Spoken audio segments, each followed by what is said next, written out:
Thank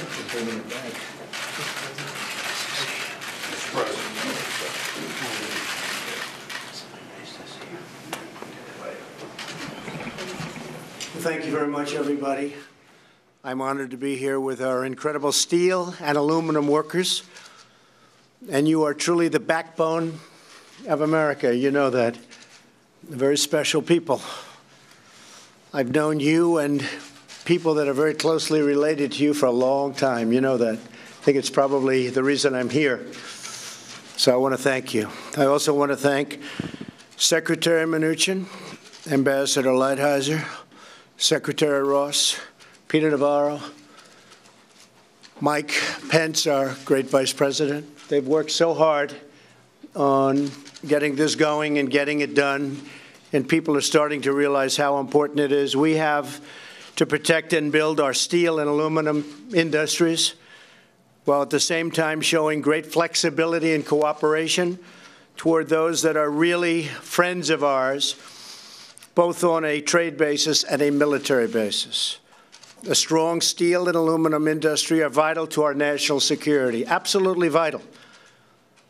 Steel is steel. You don't have steel, you don't have a country. Our industries have been targeted for years and years, decades in fact, by unfair foreign trade practices leading to the shuttered plants and mills, the laying off of millions of workers, and the decimation of entire communities. And that's going to stop, right? It's going to stop. This is not merely an economic disaster, but it's a security disaster. We want to build our ships, we want to build our planes, we want to build our military equipment with steel, with aluminum from our country. And now we're finally taking action to correct this long overdue problem. It's a travesty. Today, I'm defending America's national security by placing tariffs on foreign imports of steel and aluminum. We will have a 25% tariff on foreign steel and a 10% tariff on foreign aluminum when the product comes across our borders. It's a process called dumping, and they dumped more than at any time on any nation anywhere in the world. And it drove our plants out of business. It drove our factories out of business. And we want a lot of steel coming into our country, but we want it to be fair, and we want our workers to be protected, and we want, frankly, our companies to be protected. By contrast, we will not place any new tax on product made in the USA. So there's no tax if a product is made in the USA. You don't want to pay tax? Bring your plant to the USA. There's no tax, which we will benefit from the massive tax cuts that we have in place. We have passed the largest tax cut plan in the country's history, and that has caused really tremendous success between that and regulation cutting, and I think maybe regulation cutting every bit as much, and we have a long way to go on regulations, but we've already cut more than any president in history. So we're urging all companies to buy American. That's what we want, buy American. The action that I'm taking today follows a 9-month investigation by the Department of Commerce, Secretary Ross, documenting a growing crisis in our steel and aluminum production that threatens the security of our nation and also is bad for us economically and with jobs. The American steel aluminum industry has been ravaged by aggressive foreign trade practices. It's really an assault on our country. It's been an assault. They know better than anybody. Other countries have added production capacity that far exceeds demand and flooded the world market with cheap metal that is subsidized by foreign governments, creating jobs for their country and taking away jobs from our country. I've been talking about this for a long time, a lot longer than my political career. I've been talking about this for many years. For example, it takes China about 1 month to produce as much steel as they produce in the United States in an entire year, because we've closed down so much capacity. Plants closed all over the United States, and some plants I see, massive plants from 40 years ago, and they're working now in a little corner of the building. Well, we're going to get those buildings open again and producing again. And that's going to be a great thing for our country. And this is only the first stop. Aluminum imports now account for more than 90% of the primary American demand. Over the last 2 decades, nearly 2/3 of American raw steel companies have gone out of business. More than 1/3 of the steel jobs have disappeared. 6 primary aluminum smelters, which is a big deal, have permanently shut down since just 2012. The actions we're taking today are not a matter of choice. They're a matter of necessity for our security. We're already seeing the national security benefits of this order. Yesterday, in anticipation that we'd be here today, U.S. Steel announced it's reopening a mill in Illinois, a big one, and recalling 500 workers immediately. That's going on all over the country. And by the way, it went on with solar panels, which we did 3 months ago, and washing machines, where they were dumping washing machines all over our country. And now they're expanding plants to make washing machines. We put the tax on, a lot of you are here. A skilled, trained workforce in steel is a crucial element of America's national security and must be protected. After the signing of this proclamation, Century Aluminum in Kentucky, Century is a great company, will be investing over $100 million to restart and upgrade their idled, military-grade, high-quality aluminum production, which is also critically important to our national security. That's 150,000 additional tons of aluminum. And think of it, this is a closed plant, and now they're doing 150,000 tons. Production and an additional 300 workers, and ultimately many more hired in the great state of Kentucky. A package of sometimes $90,000 per worker. Our greatest presidents all understood, from Washington to Lincoln to Jackson to Teddy Roosevelt, that America must have a strong, vibrant, and independent manufacturing base. Has to have it. President McKinley, who felt very, very strongly about this, the country was very, very successful. We actually operated out of cash flow, if you can believe it. The protective tariff policy of the Republicans, he said, has made the lives of masses of our countrymen sweeter and brighter and brighter and brighter. It is the best for our citizenship and our civilization, and it opens up a higher and better destiny for our people. Many politicians lamented the decline of our once proud industries, and many countries denounced global excess capacity. But no one took action. All of our politicians, they saw what was happening to our country. I've seen it for 25 years. I've been talking about it. Talked about Japan, talked about China. But the politicians never did anything about it. But now they are. Our factories were left to rot and to rust all over the place. Thriving communities turned into ghost towns. You guys know that, right? Not any longer. The workers who poured their souls into building this great nation were betrayed. But that betrayal is now over. I'm delivering on a promise I made during the campaign, and I've been making it for a good part of my life. If I ever did this, I never really thought I would. I said, let's run for president, and look what happened. And part of the reason it happened is you. And my message having to do with you. And other messages also. Security, military, the wall, the border. A lot of good messages, but this was one of the most important. My most important job is to keep American people safe. And as you know, we just had approved a $700 billion military budget, the largest ever, $716 billion next year. That means not only safety, but it means jobs. It also means the use of steel from our country.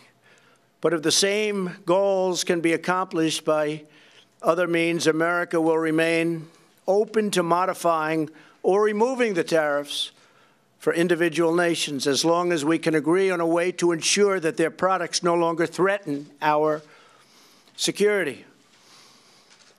So I've put Ambassador Lighthizer, great gentleman, in charge of negotiating with countries that seek an alternative to the steel and aluminum tariffs.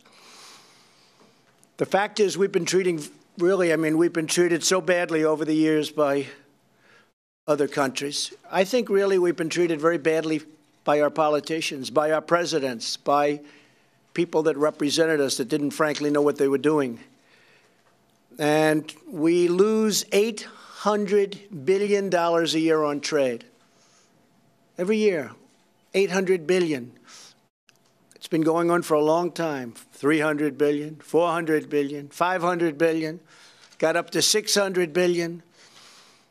And it keeps going, but it's going to start changing, has to change. We're negotiating now with China. We're in the midst of a big negotiation. I don't know that anything's going to come of it. They have been very helpful. President Xi, I have great respect for, a lot of respect. But I don't know that anything is going to come of that. But we're going to cut down the deficits one way or the other. We have a deficit with China of at least $500 billion. And when you add intellectual property, it's much higher than that. That's a year. At the same time, due to the unique nature of our relationship with Canada and Mexico, we're negotiating right now NAFTA. And we're going to hold off the tariff on those two countries to see whether or not we're able to make the deal on NAFTA. National security, very important aspect of that deal. And if we're making the deal on NAFTA, this will figure into the deal, and we won't have the tariffs on Canada or Mexico. If we don't make the deal on NAFTA, and if we terminate NAFTA because they're unable to make a deal that's fair for our workers and fair for our farmers, we love our farmers, and fair for our manufacturers, then we're going to terminate NAFTA, and we'll start all over again, or we'll just do it a different way. But we'll terminate NAFTA, and that'll be it. But I have a feeling we're going to make a deal on NAFTA. I've been saying it for a long time. We either make a deal or we terminate. And if we do, there won't be any tariffs on Canada, and there won't be any tariffs on Mexico. One other thing, some of the countries that we're dealing with are great partners, great military allies, and we're going to be looking at that very strongly. The tariffs don't go effective for at least another 15 days. And we're going to see who's treating us fairly, who's not treating us fairly. Part of that's going to be military. Who's paying the bills, who's not paying the bills. We subsidize many rich countries with our military. They pay not 100 cents on the dollar, in some cases not 50 cents on the dollar, and they're massively wealthy countries. So we have to stop that. And that will enter into the equation also. Very interesting, I saw a tweet just came in from Elon Musk, who's using our wonderful space facilities and did a great job 3 weeks ago.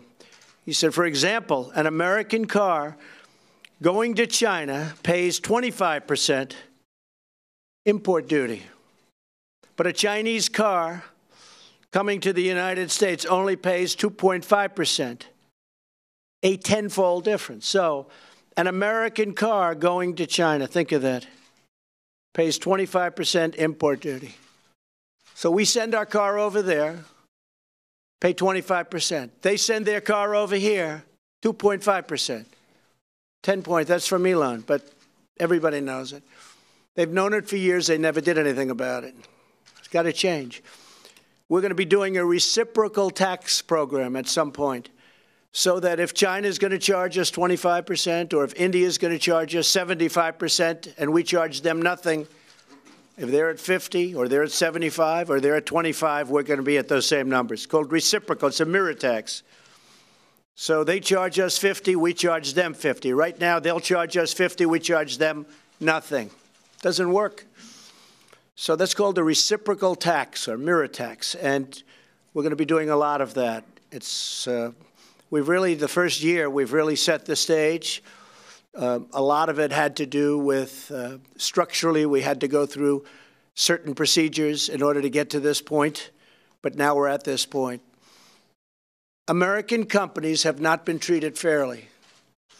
And some American companies, frankly, have taken advantage of it and gone to other countries and developed in Mexico massive automobile plants, taking our jobs away and taking our companies down to Mexico to make the cars. And then they send them right across the border without tax, without anything. So we lose the jobs, they make the cars, they get all the benefits, then they sell the cars back into the United States. So we're changing things, and we're going to have a lot of great relationships. I think companies are going to be very happy in the end. I think that countries are going to be very happy. We're going to show great flexibility. And again, many of the countries that treat us the worst on trade and on military are our allies, as they like to call them. So we just want fairness. We just want fairness. We want everything to be reciprocal.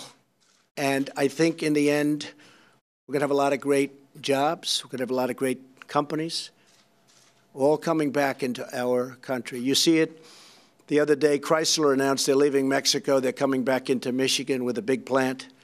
You haven't seen that in a long time, folks. You haven't seen that in a long time. So because I sort of grew up with this group of people, I know a lot about the steel industry, and I know a lot about the aluminum industry. We're going to bring them back. I thought maybe a few of you might like to say a couple of words. And there's only about 25 million people watching, so don't worry about it. You want to say something? Come on up. How are you? Good. Please. My name's Dusty Stevens. I work at Hallsville, Kentucky. Right now we're running at 40% capacity. 2 years ago, we shut down 60% of the capacity when we had a downturn in the market. My father worked in the industry and worked at that plant for 40 years, so this hits home for all of us at Hallsville. By these tariffs going into place, this gives us the ability to come back to 100% capacity, investing over $100 million to our plant, and over 300 and some odd jobs will be brought back to the communities. So I'd like to say thank you. Thank you very much. Thank you very much. Come on over. The one thing also, the quality of our steel is really much higher. It's of a much better quality, which especially for certain things is very, very important. Please. Thank you, Mr. President. Hello, everybody. My name is Scott Sarich. I'm president of Local 2227. And I'd like to tell you a story about my father during the 80s. He lost his job due to imports coming into this country. And I just want to tell you what that does to a man with 6 kids is devastating. So I never forgot that, looking into his eyes in my household, what that does to a family. You hear about it, but when you're actually involved and it impacts you, it'll never leave you. So with that being said, for Herman Sarich, your story didn't end. And for all the people that I represent at my union, I never want to see it happen again. And for these workers and these folks, I appreciate the opportunity, and I'm very humbled with this. So it's very important to us. So I never want to see it happen again. And I say that sincerely from my heart. And I thank you for the opportunity for what you do. Your father's Herman? Herman, sorry. Yes, sir. Yes. Yes. Well, your father, Herman, is looking down. He's very proud of you right now. He's still alive. Oh, he is? Well, then he's even more proud of you. Then he's even more proud. Anybody else? Please, come on up. Let's arm wrestle. Come on. How you doing? My name is Ron Davis, steel worker from ArcelorMittal Steel in Conshohocken. Just wanted to say, in 2009, my plant supplied a majority of the armor for the Humvees and all the vehicles in theater. And it's sad to say, because all these imports coming in our country, our plant's going to be idled in September. So at one time, our plant had 400 members.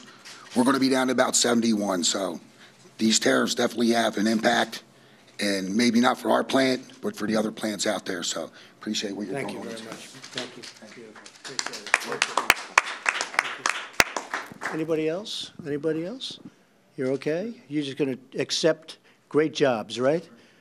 You're going to be very happy. You're going to see things changing very rapidly. So it's really my honor to start this process. It's going to be a very fair process. It's going to be very fair to other countries, especially those that treat us well.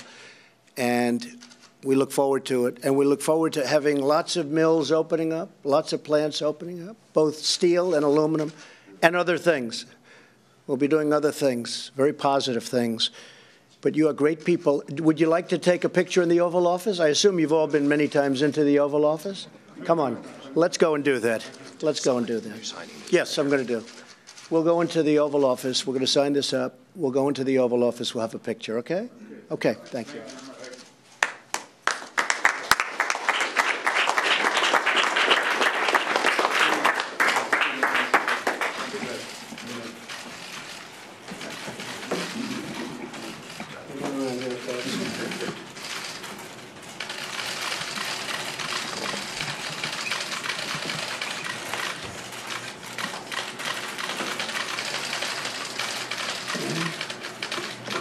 Steel.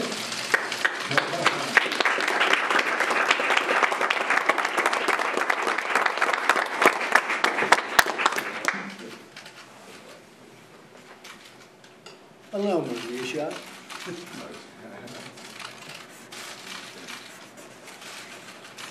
About time, right? That's right, sir. Yes, sir. You've been waiting for a long Yes, sir. time. Yes, sir. Here you go, let's pass him around. Thank you, sir.